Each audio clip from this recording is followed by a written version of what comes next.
دنیا خاموش ہے تو آپ لوگوں نے کیا بیڑا اٹھایا ہے؟ پوری دنیا خاموش ہے تو کیا اور جگہ پہ مسلمان نہیں رہتے؟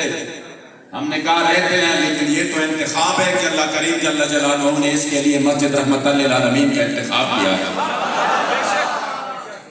یہ تو انتخاب ہے، اللہ کریم جل جلالہ جس کو چاہے تو اپنے محبوب کے عزت و محبوب کے لیے کھڑا کر دے، ان سے وہ کام لے لے۔ یہ تو سلطان نور الدین زنگی رحمت اللہ تعالیٰ علیہ 3 دن تک روئے کہ جب سرکار نے خواب میں آ کے زیارت سے مشرف فرمایا اور کہا آ جاؤ، یہ جو گستاخ میرے قریب آ رہے ہیں اس کو ختم کر دو۔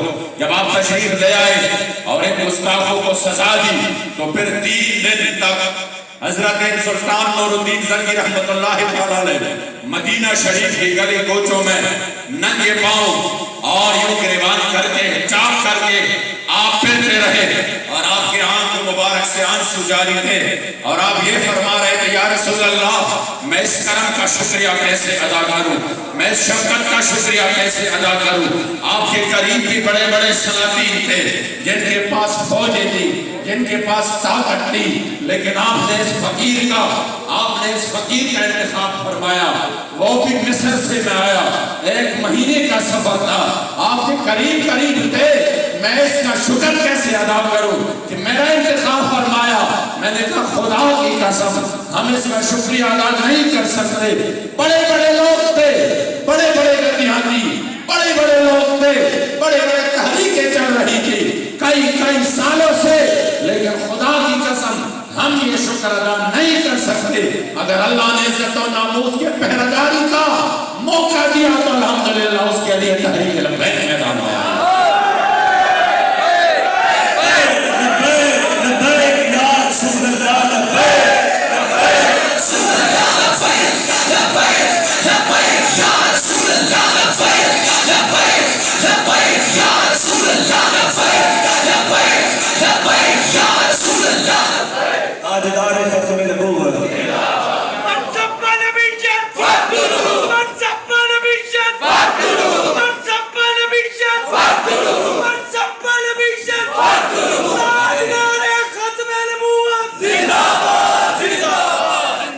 ہمارے ذہنوں میں یہ بات مغرب اور ان کے اہلکاروں نے اس انداز سے ڈالی تھی کہ اب تو چونکہ وقت جو ہے نا وہ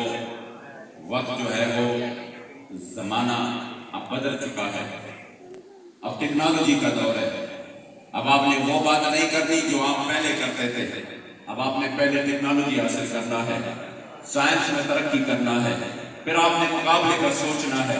آپ یقین کریں ہمارے ذہنوں میں بھی یہی باتیں تھیں کہ نہیں واقعی اس طرح ہوگا، پہلے ہم یہ کریں وہ کریں، لیکن جب بابا جی نے کہا کہ نہیں اسلام کو اب بھی اپنی پاور رکھتا ہے، اسلام جس طرح 1450 سال پہلے اپنے آفتاب کے ساتھ چمک رہا تھا اور جس طرح صحابہ نے ایک تہبند میں کیسر کے دروازے کھٹکھٹائے اور پھر ایک تہبند میں اس کے پورے جو ہے نا وہ سلطنت کو تہس نہس کر کے اپنے قدموں میں لا کر دیا، لیکن اسلام تو وہی آفتاب کے ساتھ چمک رہا ہے، اس لیے اپنی پاور رکھتا ہے۔ لوگ یقین کرنے کے لیے تیار نہیں تھے، لیکن آپ بار آپ تو اللہ کے وہ ولی تھے، جو بھی جملہ آپ نے ارشاد فرمایا آپ یقین کریں وہ قرآن و حدیث کا مفہوم نکلتا ہے۔ جو قرآن و حدیث کا مفہوم ہے وہ بابا جی نے اپنے الفاظ میں بیان کی۔ ظاہری بات ہے اسلام اپنی پاور سے کھڑا ہے، اپنی طاقت سے کھڑا ہے، لوگ ماننے کے لیے تیار نہیں تھے، لیکن ہم نے تو بار دیکھا کہ جب بندہ اللہ اور رسول کے لیے مخلص ہو کر اسلام کے لیے میدان میں نکل آتا ہے تو واقعی پھر اسلام اپنی پاور رکھتا ہے۔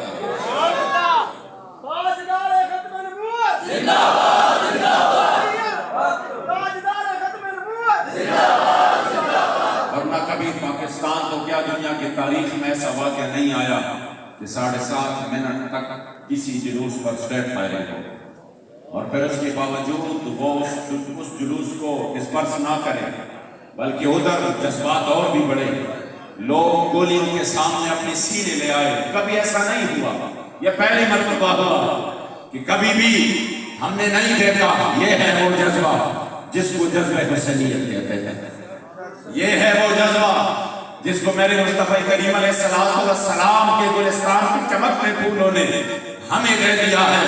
کہ میرے کریم آقا کے دین کے لیے کس جذبے سے نکلنا ہے. یہ ہے وہ جذبہ جو قبلہ امیر المجاہدین بتا گئے کہ اب بھی اسلام اپنی پاور سے کڑا ہے، پوری دنیا مخالف ہوئی.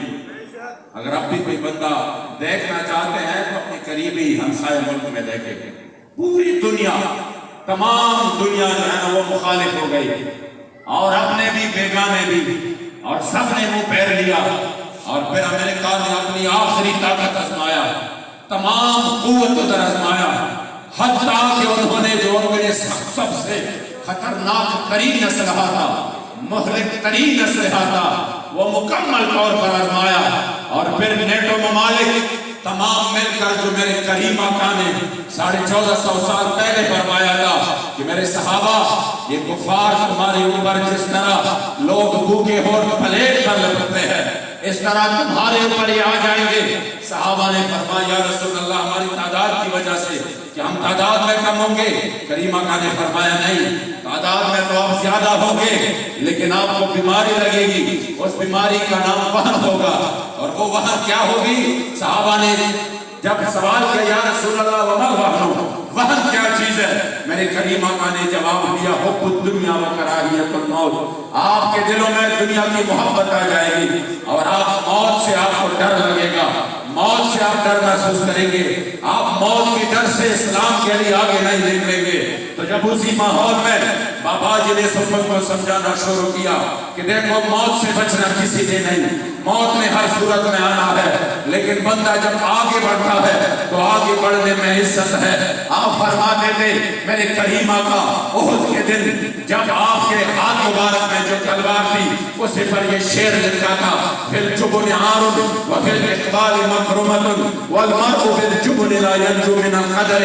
آگے بڑھنے میں عزت ہے. اور اگر کوئی بندہ صرف اسلام کے لیے آگے بڑھنے کے لیے جب وہ موت سے ڈرے کہ نہیں مجھے تو موت آ جائے گی تو تقدیر سے کسی نے بچنا نہیں ہے، تقدیر سے کسی نے بچنا نہیں ہے. حضرت خالد بن ولید فرماتے ہیں لقیت قضا و قضا زحفا فما فی جسدی شبر الا وفیہ ضربۃ بسیف او طعنۃ برمح او رمیۃ بسام.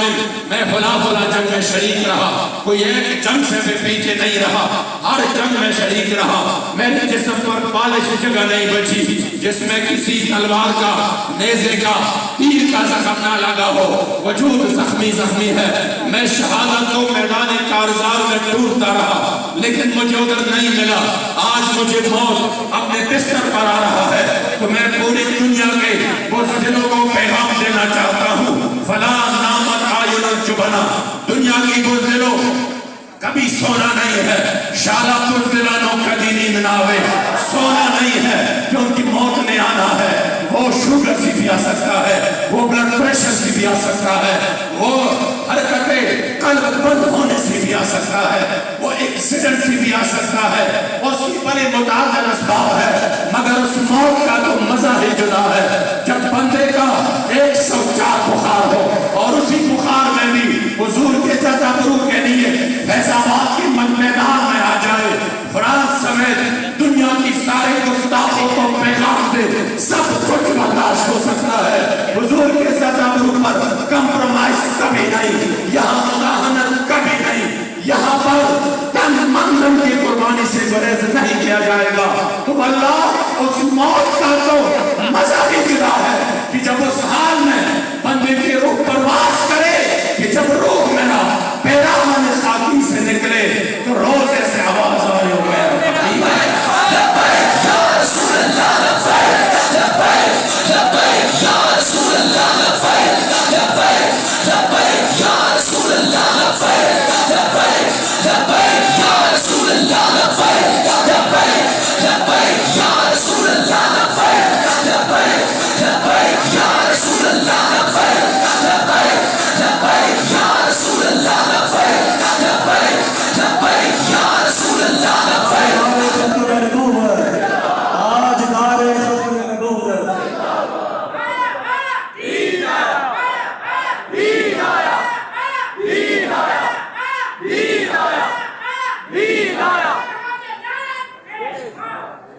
اس لیے آج ہم نے محرم الحرام کی اس مہینے میں جو حسنیت کا پیغام ہے اور اپنے دل میں جگہ دینی انشاءاللہ۔ اور جس مشن کے لیے امام علی مقام کربلا معلیٰ تشریف لے کے گئے، اسی کو انشاءاللہ تعالیٰ آخری سانس تک اس پر کرامت رہنا ہے انشاءاللہ، اس پر کاربند رہنا ہے۔ تب انشاءاللہ تعالیٰ ہم یہ سمجھیں گے کہ ہم نے جذبہ حسینیت کو پہچانا ہے، ورنہ بات حسین امام حسین کی ہو اور کردار یزید کی ہو، یہ ہو نہیں سکتا۔ بات امام حسین کی ہو اور کردار یزید کی ہو، اس طرح یہ انصاف نہیں ہے۔ آ جاؤ آج اس ملک میں نظام مصطفیٰ کے لیے لبیک کا ساتھ دو۔ میں آپ کو ایک بات کہہ رہا ہوں، اور یہ مسجد ہے، اللہ کا گھر ہے، اور میں آپ کے سامنے حلفاً یہ کہہ رہا ہوں، کچھ لوگ ایسے ہیں جن کو شاید تکلیف ہے اس ملک میں نظام کی بات کیوں ہوئی، تو وہ ادھر ادھر کی باتیں کر کے تحریک سے لوگوں کو متنفر کرنا چاہتے ہیں۔ کبھی کہتا ہے یہ کس کی مخالف ہے، یہ کر رہے ہیں، وہ کر رہے ہیں۔ بابا جی نے جو پیغام دیا تھا ہم نے صرف اسی طرف رہنا ہے۔ بابا جی نے فرمایا تھا نا، نہ کسی کو اٹھانا ہے نہ کسی کو گرانا ہے، بس حضور کی دین کو تخت پر لانا ہے انشاءاللہ۔ بس ہمارا یہی موقف ہونا چاہیے انشاءاللہ تعالیٰ۔ اگر ہم اس مشن کے ساتھ آگے بڑھیں تو آپ ایک بات یاد رکھیے کہ آپ انہی لوگوں کے ساتھ ہیں جنہوں نے حقیقت میں اس نظام کی بات کی ہے، جو اپنے پیٹ کے لیے نہیں کی، جو کرسی کے لیے نہیں کی۔ اگر بات کرسی کی ہوتی، اگر بات ادھر تک پہنچنے کی ہوتی، میں آج آپ کے سامنے حلفاً کہہ رہا ہوں، اور میں اپنے ایک ایک لفظ کا ذمہ دار ہوں، ایک ایک لفظ کا، کیونکہ میرا یہ فیلڈ بھی نہیں ہے کہ میں خوبصورت باتیں کر کے آپ کو بلاؤں یا آپ کو متاثر کرنے کے لیے جو بولوں، یا میں اسی روایات کا سہارا لوں جس کی کوئی سند نہیں ہے۔ جو بھی بات کروں گا انشاءاللہ تعالیٰ ذمہ داری کے ساتھ۔ اور دور بھی وہ دور ہے کہ یہ موبائل لگے ہیں، یہ انٹرنیٹ پر جائے گا، اگر کسی کے خلاف بات ہوئی کل کو وہ بات کر سکتے ہیں کہ ہم نے تو یہ بات نہیں کی، اور یہ بات پہلے سے بھی موجود ہے۔ اگر ہمارا مقصد کرسی حاصل کرنا تھا تو یہ آفریں ہم کو کر چکے ہیں۔ آج ہم اس طرح جیلوں میں، صعوبتوں میں اور عدالتوں میں اپنی جو ہے نا وہ جتنی بھی پرچے اس کا سامنا کرنے کے بجائے ادھر بیٹھے ہوتے ہیں۔ لیکن الحمدللہ آپ کو فخر ہونا چاہیے کہ تحریک لبیک کو بابا جی نے جس مشن پر لگایا ہے اس مشن سے ایک انچ بھی پیچھے نہیں ہٹا الحمدللہ۔ بابا جی کے چیلم کے بعد جب امیر محترم نے چیلم میں اعلان کیا کہ ہمیں وعدہ یاد ہے اور 20 فروری ہمیں یاد ہے، تو حکومت نے رابطے کیے، تو مجھے امیر محترم نے رابطہ کیا اور کہا آ جاؤ لاہور، حکومت کے کچھ نمائندے آپ سے ہم سے بات کرنا چاہتے ہیں۔ چونکہ میں مذاکرات میں ہوں تو میں آ گیا، ہم ان کے ساتھ بیٹھ گئے، انہوں نے کہا اس معاہدے سے پیچھے ہٹ جاؤ۔ یہ بات آپ کو اس وجہ سے کر رہا ہوں کہ آپ فخر کریں لبیک پر اور اپنی قیادت پر۔ مجھے کہا کہ ہم مذاکرات اس حوالے سے کرنا چاہتے ہیں، میں نے کہا جی بسم اللہ۔ جب بات ہوئی انہوں نے کہا کہ اس معاہدے سے آپ پیچھے ہٹ جائیں۔ ہم نے کہا کیوں؟ کہہ رہے ہم ایک غلام ملک ہے، یہ جو ابھی آزادی کے نعرے لگا رہے ہیں یہ ان کے الفاظ تھے کہ ہم ایک غلام ہیں، ہم ان کے سامنے ہماری معیشت کی بات ہے، ہم بہت کمزور ہیں، ہم ان کو آنکھیں نہیں دکھا سکتے، ان کی وزراء کی باتیں تھیں، اس لیے آپ کو اس معاہدے سے پیچھے ہٹنا ہوگا۔ ہم نے کہا یہ تو کسی صورت ممکن ہی نہیں ہے۔ تب آخر میں چونکہ اسی وقت سینٹ کی انتخابات نہیں ہوئی تھی، جب انہوں نے 2 دن کوشش کی ادھر ادھر سے اور ہم نہیں مانے تو کہا کہ یہ جو سینٹ انتخابات آ رہے ہیں تو ہم آپ سے یہ بات کرتے ہیں شورٹی آپ جس کا بھی چاہے لے لیں کہ ہم آپ کو ایک سینیٹر دیتے ہیں، آپ کوئی بھی بندہ ہمیں دے دے کہ اس کو سینیٹر بناؤ، ہم اس کو سینیٹر بناتے ہیں، اور ساتھ میں جتنا اسپاٹ آپ پیسے ہم سے لینا چاہتے ہیں اسی وقت ہم آپ کو وہ پیسے دینے کے لیے تیار ہیں، اور آئندہ کے لیے جو بھی حلقہ آپ کہیں گے ہم آپ کے لیے چھوڑ دیں گے، مسئلہ کوئی نہیں ہے، وہ صوبائی ہو وہ قومی ہو وہ بھی ہم چھوڑ دیں گے۔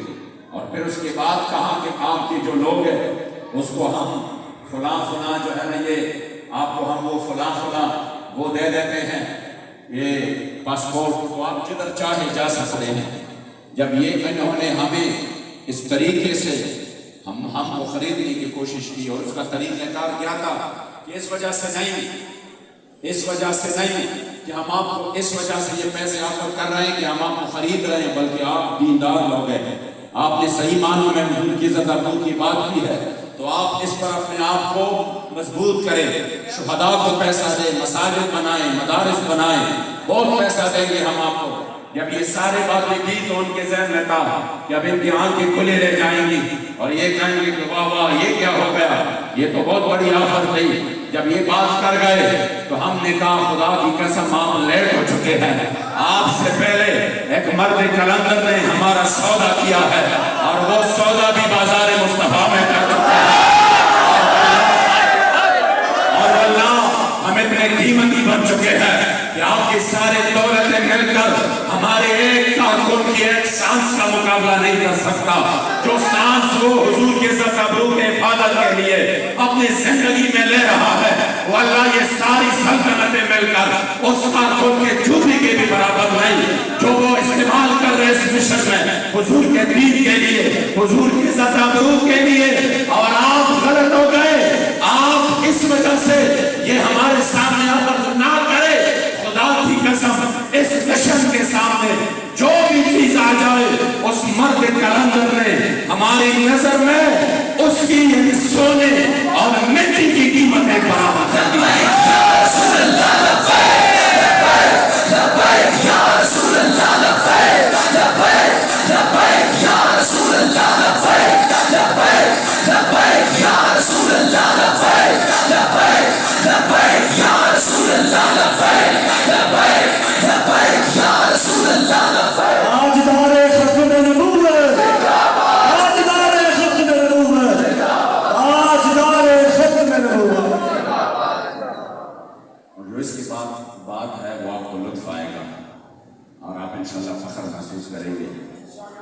اس کے بعد کہا کہ چلو ہمیں اپنے امیر سے ملاؤ، تو میں نے کہا بات تو وہی ہے جو میں نے آپ کے سامنے کر دی ہے کہ نہیں میں بابا جی کی جو ہے نا اس کے سامنے تعزیت کرتا ہوں۔ تو جب میں نے امیر محترم سے کہا تو میں نے کہا جی بالکل تعزیت تو کر سکتے ہیں۔ جب وہ آئے مسجد میں تو سب سے پہلے تو جب مسجد میں دیکھا تو کہا وہ آپ کا مرکز کہاں پہ ہے؟ میں نے کہا ہمارا یہی مرکز ہے۔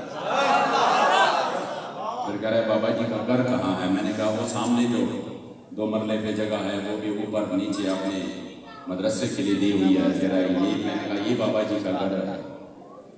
کہہ رہا ہے آپ جو ہے نا وہ امیر صاحب کے بارے میں کہا ساتھ ساتھ ہی یہاں پہ رہتے ہیں؟ میں نے کہا یہیں پر رہتے ہیں۔ پھر آپ کا مرکز بھی یہی ہے؟ میں نے الحمدللہ مرکز بھی یہی ہے۔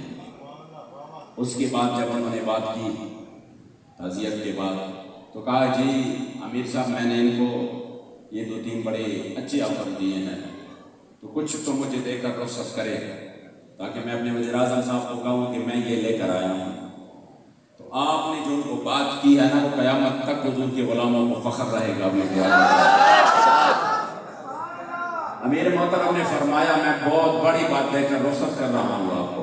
انہوں نے کہا کون سی بڑی بات؟ میں نے کہا سینٹ لے لو، آپ نے نہیں لی۔ میں نے کہا آئندہ کے لیے صوبائی قومی اسمبلی کا حلقہ جو بھی ہو ہم چھوڑنے کے لیے تیار ہیں، آپ نے نہیں لی۔